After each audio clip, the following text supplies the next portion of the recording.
I'm Davey Wavey, creator of Himeros.tv, and I'm joined by sex coach Finn Deerhart. And today we're continuing our conversation about showing off and voyeurism. Mm, Because remember, an exhibitionist is nothing without a voyeur. true. It's a very symbiotic relationship. So let's get started. Himeros Live is sponsored by Himeros.tv, the erotic website to enhance your experience of sex and sexuality. Created by Davey Wavey, that's me. We upload erotic videos to help you have the best sex of your life. And then we discuss them on this podcast. Go to himeros.tv/pod to save 20% off your membership, which is as little as 40 cents per day.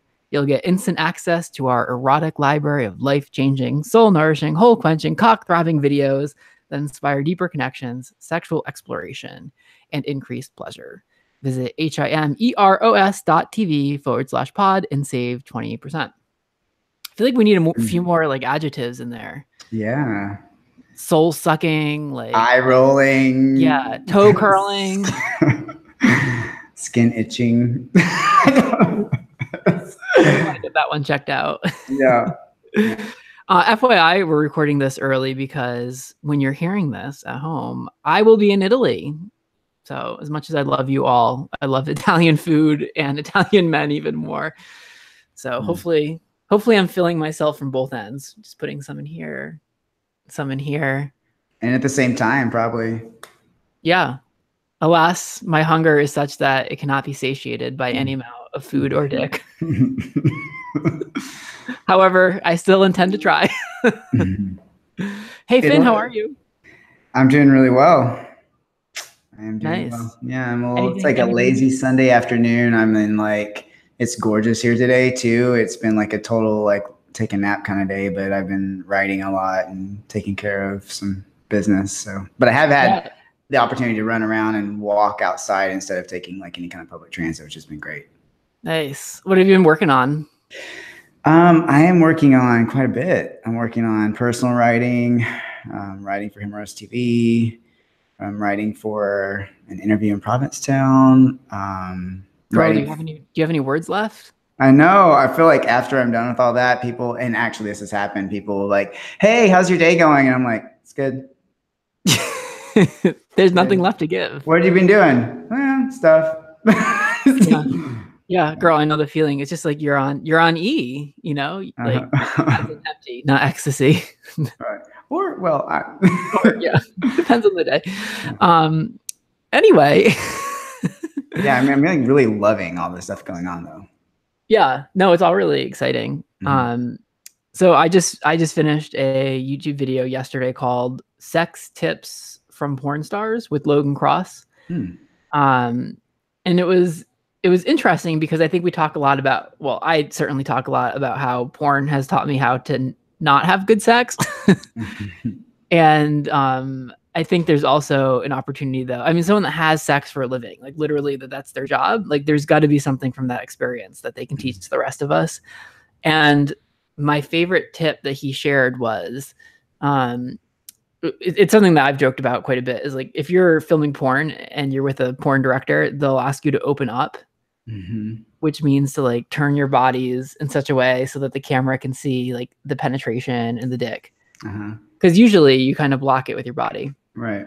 And he was saying that he's learned to open up to his partner or to himself when he has sex, that like he's found ways to kind of move and position his body so that like you can kind of take pleasure or show off, like you can kind of take pleasure in like what's going on and actually see. It's hot, like when you can really see like what's going on. Totally. So yeah. Is this like in front of a mirror, or was this just like open up for his own viewing? Did he say? Well, like so if you're fucking with your partner and you're in like, I guess it'd be missionary, but you pull your legs up like over your head more so that your hole's like splayed, and then you're getting fucked that way. Like he can see his hole getting fucked, and then his partner can also see him fucking his hole. Yeah. So I do love that. Totally. Yeah. So that was fun. Speaking of showing off, today's Himeros.tv video is titled The Watched Part 2. Is it The Watched or The Watcher? Now I don't even remember. The Watched. The Watched. Yeah. It's as if I didn't write these. Yeah, but it is like it begs the question. I actually, well, we might get to this, but is there like a twist at the end where he's being watched as he watches the others? Well, there is. Yeah. Yeah. So you can't be watched without a watcher. Yeah. Well, it's cool because we see the video of the couple that are fucking, and the way that the apartments are angled. The other guy, as Peter Pounder, is able, his character is able to see into that apartment, and then at the last shot of the video, it shows him from the same angle, so it looks like another apartment is looking at him watching the other couple. Did I just make that up? No, that's true. But girl, you're jumping way ahead. You're jumping way ahead. People don't know what you're talking about. So go to Himeros.tv if you want to see a preview of the video that we're about to discuss. To recap, last week was the watched part 1, where we saw 2 beautiful men have sex in front of a glass window in Toronto. And I think the conversation that we had was around, like maybe since they're having sex in such a visible way, like maybe somebody's watching as these 2 hot guys have sex. And today we find out that in fact someone is watching. And yes, you're right, it's Peter Pounder. Visually, it is kind of difficult to describe like the perspective. But I mean, basically Peter Pounder, he's like getting ready for bed in his jockstrap, as one does. All right. Yeah. Putting away things in his dresser. Yeah. As one does. Happens to glance out the window, and he sees the couple from part 1 having sex. I mean, literally having the sex that we saw in part 1. So in this situation, of course, Peter jerks off, and then we get to see this couple having sex from his perspective. Finn, were you surprised by this twist in part 2? Or did you figure this is like what it was going to be? No, I didn't know. I mean, I figured there was more voyeurism since it's part 2, but I didn't realize it was going to be related necessarily. Yeah. I thought it could have something to do with the first one, but yeah, I was definitely surprised. Did you immediately pick up on it that it was like relating to the first one when you saw the guys? I didn't. Are you just learning that now as I'm saying this? No, I learned it as I watched it, and I watched it again with my partner, and yeah, we talked about that, but I didn't know at first. In fact, when it first came on and he was, looking out the window, I didn't remember that it was the couple from the first one, myself, until a little bit into the video. Yeah. Yeah. It's interesting because we also filmed the first video in lots of like blue tones of colors, and this one was very warm because we stylistically wanted to differentiate them. Yeah. But yeah, I think I'll probably have to make it more apparent in the video description that these 2 are connected in that way.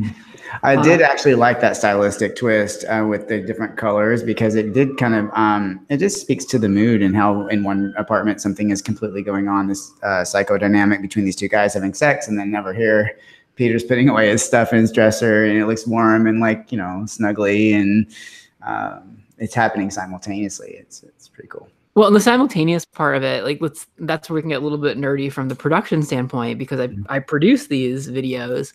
I had to find 2 apartments that were within eyesight of each other. That was not a small feat, and like 2 places where like we could film, comfortably.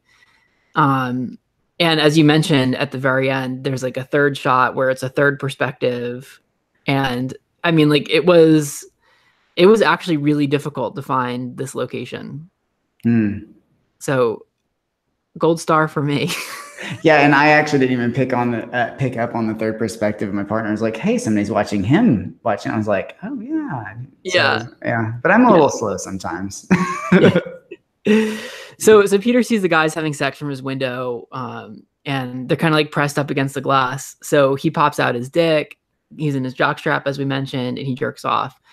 And eventually he comes on the window, which is really hot. And yeah, you're right. At the very, very end, as like Peter's like wiping the cum away, you see a 3rd perspective, and like a mysterious 3rd person kind of closes a curtain. So the watcher becomes the watch, and the cycle kind of continues. And actually, if we want to get really meta about the whole thing, we're watching the watcher, watching the watcher, watching the watched. Wow. Yeah, that's 4.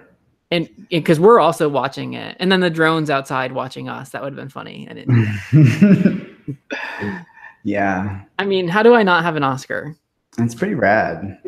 It's very, it's intricate. Do you think I should be nominated for Best Picture? I do. Yeah. I mean, seriously. Anyway, so as we touched on a little bit last week, the significance of this video was really that we filmed it in Toronto, where for me, it's kind of personal that my YouTube career started here as a result of me, I guess, basically being a voyeur with my masturbating neighbor. And so, I mean, in this video, we weren't necessarily trying to convey like a complex truth here so much as pay homage to the masturbating neighbor that started it. And also just kind of showing how fun and hot and sexy exhibitionism and voyeurism can be. So it's just kind of interesting to play with it. So speaking of voyeurism, Finn, I know that that's been a big part of your life. Not to put you on the spot. I would call it a big part of my life. It has been the focal point of your existence. This has been your existential purpose. So I asked you to prepare a story. So I'm getting my s'mores out. Okay. It's going to be sticky. So I used to watch people all the time when I think I mentioned on here before, I'm pretty sure I have, when I was in the closet, I used to not have a lot of outlets to connect with men, and there was a public restroom at the University of Texas where I would go to, and it's lots of glory holes and that kind of scene. And on many occasions, I would, before I was actually comfortable participating, I would go and just watch guys do stuff through the holes in the wall. How much could you see? Like, what did you see? Everything, and anything and everything did I see. Did you see people fuck? Yeah. That's hot. Was it like, was there glory hole action like through? Was it just like a peephole thing, or was there also like dicks going in? Yeah, all of them. Yeah, all the above. Yeah, all the above. It was a pretty highly trafficked bathroom for that purpose. I mean, it was at the end of a long hallway, and it was where a lot of guys would go. And it was like a thing when I was in my early 20s where I could just go in between classes, and if I had like a couple of hours, I might I'd go in there and hang out. And I mean, like I said, this was when I was in the closet and I didn't know, I wasn't connecting with people anywhere else. I would go in there and sit for a couple hours sometimes and just like wait. And I saw a lot of stuff. I feel like that's like what I do on Grindr now, is like we do the equivalent. At least now we can multitask because you can leave Grindr open while doing work, but you're sitting in the virtual bathroom stall.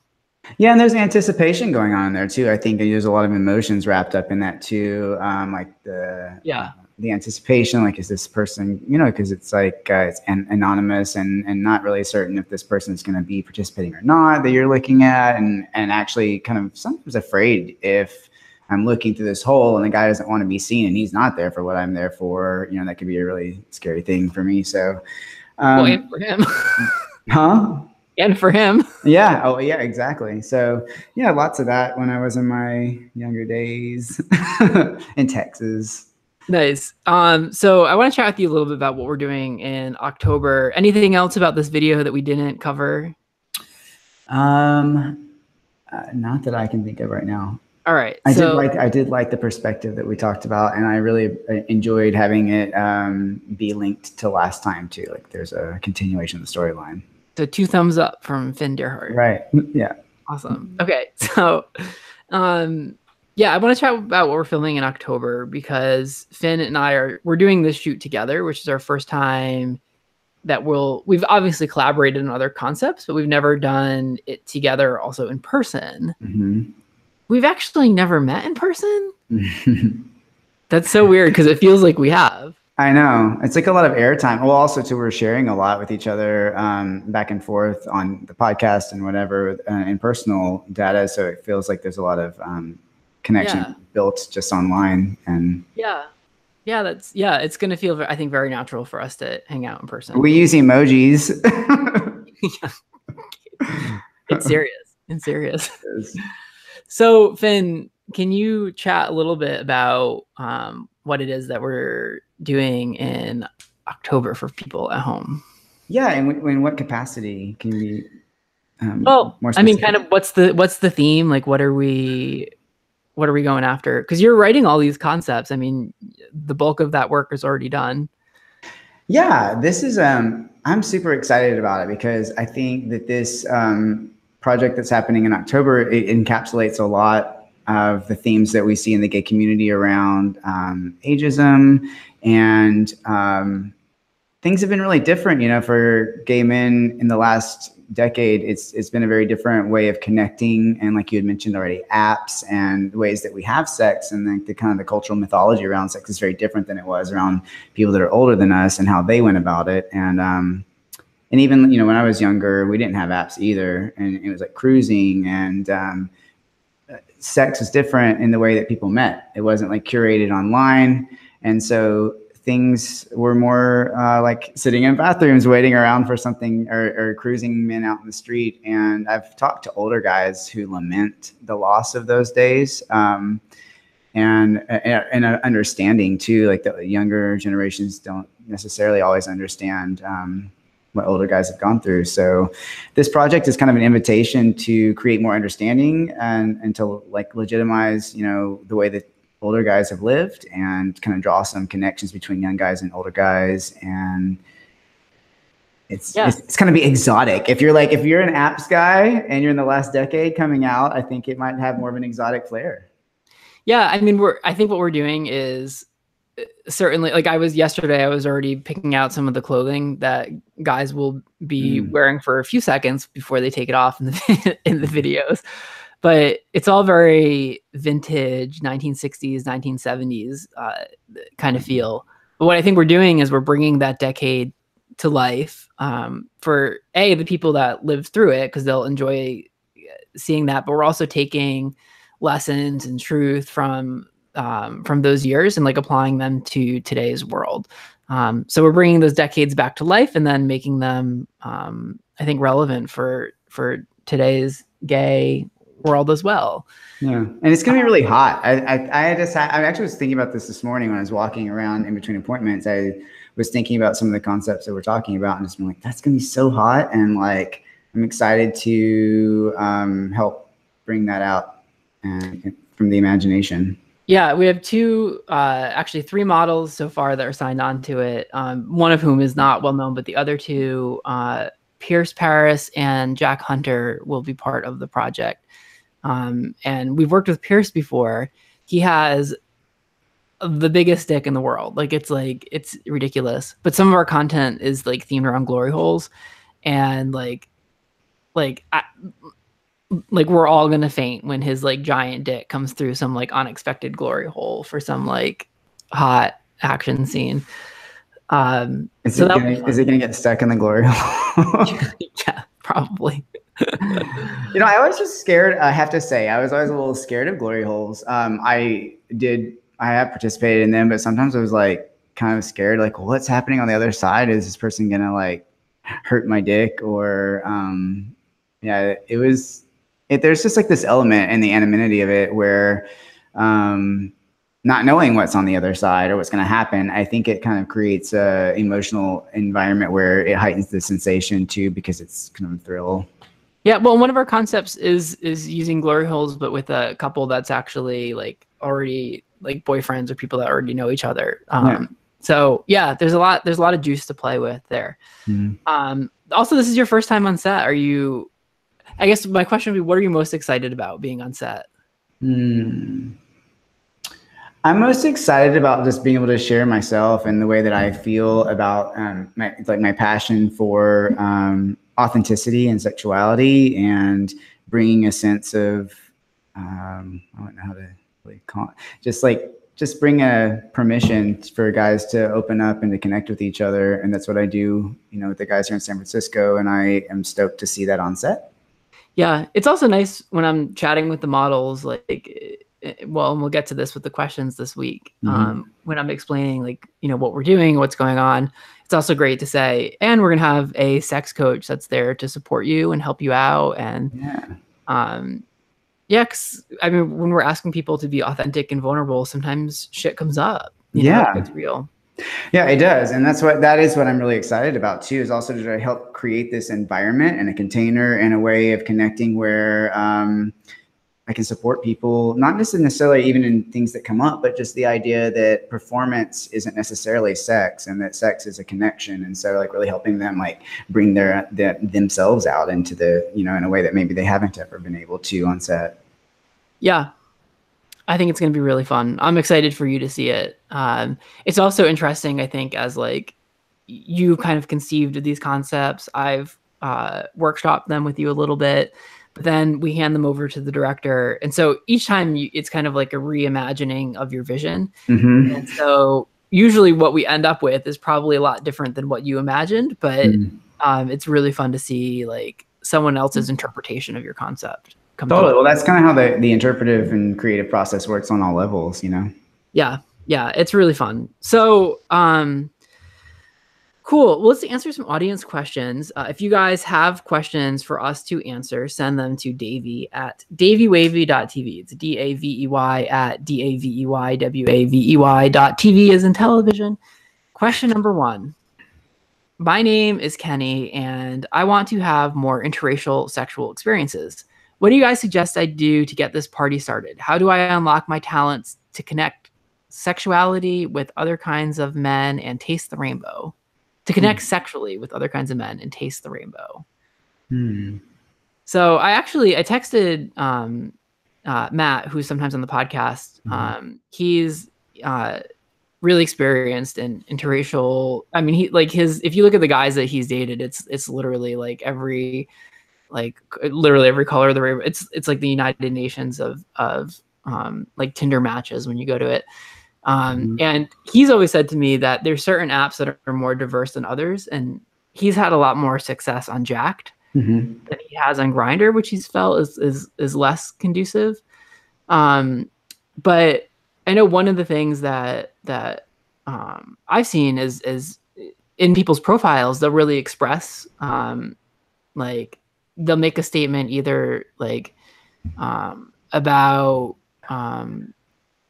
like beauty in all of its forms, or like open to guys of like there's some kind of positive language that people can write that expresses what they're looking for. And I think in the same way that I write that I'm an aspiring daddy, like when you write what it is that you want, it really helps attract that to you. And also just to reach out to guys that you fucking think are hot. Yeah.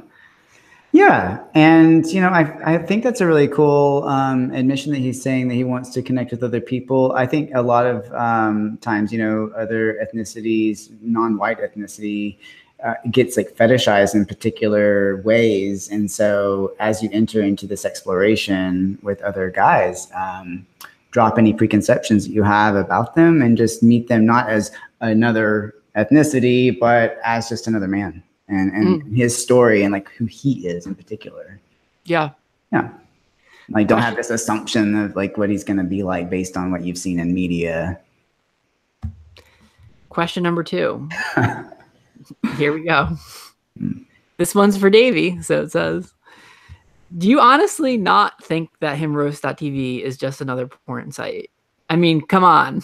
Let me try that again. I mean, come on. Come the fuck on. I like porn and have nothing against it, but I think you need to be honest with yourself that you're a porn producer now and not this erotic video nonsense. You make porn. Get over it. Have you gotten over it? Have I gotten over it? No. Actually, I am over it. So So first of all, I actually really enjoy questions like this when people come for me. I think the difference, because I've had to explain this before, and I get that it's nuanced. At the end of the day, we are making content that is sexually explicit, and I think, for sure it is erotic. You could probably call it porn, but to me, like porn, the intention behind that is that it's content that makes you come, it like gets you roused, you jerk off to it. That's what it's designed to do. That's what its purpose is. And while that can be how you use the content on Himeros.tv, there's also I mean, concepts and strategies and techniques behind a lot of the videos that empower you to have better sex. It's more of a experimental playground where you can try new things and see how it affects your connections with yourself and other men and pleasure and intimacy. I mean, there's a lot of exploration that goes on that I think, like, cum shots are awesome and sex is super hot, but just to say that it's just a collection of videos with sex and cum shots, I think doesn't really scratch the surface, doesn't do justice to what this content is. Yeah. And even if you do say, even if you want to categorize, I mean, we just got nominated for the Straight Up Gay Porn Award for Best Niche Site. Like, they obviously consider us a porn site. I would still say that we're not just another porn site. I mean, the fact that you're coming to our shoot in October to be a sex coach on site, or the fact that we're so collaborative with models, or that the sex we film is not performative. I mean, there's such a different approach to what we're doing. And I think that comes through with the content. Yeah, you too. And really, it's a very old argument, you know, like, what's the difference between erotic art and pornography? That's been going on for years. And I think, again, it's about the intent. And traditional porn isn't made to challenge necessarily any kind of assumptions or presuppositions about sex. It's made to meet the biggest common denominator to make money. And I would say that's the intent behind it. And this isn't necessarily like that in any way. It's defying a lot of stereotypes already. It's defying content. What were you going to say, Finn? What? Mm-hmm. I mean, come on. I mean, come on. I would just get over it. This is all a bunch of bullshit. Yeah. I appreciate that when someone's so impassioned by the whole thing that they still take the time to send in an email, and hopefully they listen to the 26th minute of this podcast so that they can hear the answer to their question. I am curious. I'm wondering about that person's motive, though. I'm like, why is there like this? It's almost like a little, it's a jabby kind of energy coming through. So just wonder what that's about. Yeah, I think maybe because they think like I'm trying to view myself as this like pretentious, like artistic producer of this like super highbrow content, which I am. By the way. Did you not know that there were 3 perspectives in the watching part? Yeah, and a possible 4th. My mom taught me, you know, if it's not nice, don't say it. So I always tell people that have a criticism, like, well, what would you make? Right. Yeah. Instead of an email, let's just produce something. So question number 3, you guys often use the word ecstatic to talk about the type of sex that you're filming. What does that mean? And how is ecstatic sex different from the sex that we're used to seeing? Oh, that's an awesome question.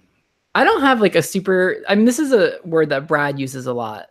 Like the next video that we're releasing is ecstatic ass eating.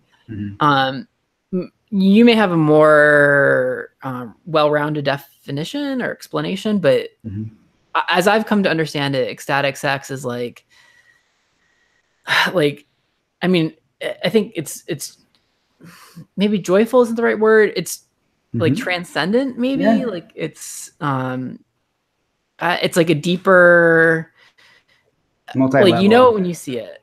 I don't know. Yeah, there's a very big difference. It's like, what's the difference between like friction and expression? You know, I can rub my dick until I come, and that's not necessarily going to be fulfilling to me on all levels of my being. You know, so when we talk ecstatic sex versus just like sex because I'm sad, or sex because I'm, you know, kind of lonely, or sex. Those are all different reasons to have sex that would be maybe just wanting the desire to get off, versus like an experience where my psychological needs are met in the experience, my spiritual needs are met in the experience, my physical needs are met in the experience. And it's like this alignment of more of who I am. So a lot of guys aren't having that necessarily because the scene has, you know, particular roles that we play, and we come into adulthood with certain ideas about ourselves, and we play all these roles, and sometimes that nails it on the head and we like what happens and it really fulfills us, and a lot of times it doesn't, and that's because it's not really necessarily bringing all the parts out of us that we want. So the more we learn how to cultivate that desire and get clear on what our desires really are and who we are versus who we're not, we can have these experiences with people that just fulfill us on all these different levels. And that's what I think it means. Wow. Yeah. So it's complicated. It's like a layered. Yeah. Okay. Yeah, and I think you do see ecstatic sex in some of the content. I think it's tough, you know, when you're working with porn models because they're so used to just performing and like doing what the director says. That I think like this retreat that we just did in Joshua Tree, where we had the models come together for 4 days and do workshops, it really helped them connect to the content and embody what I would consider a lot more ecstatic sex.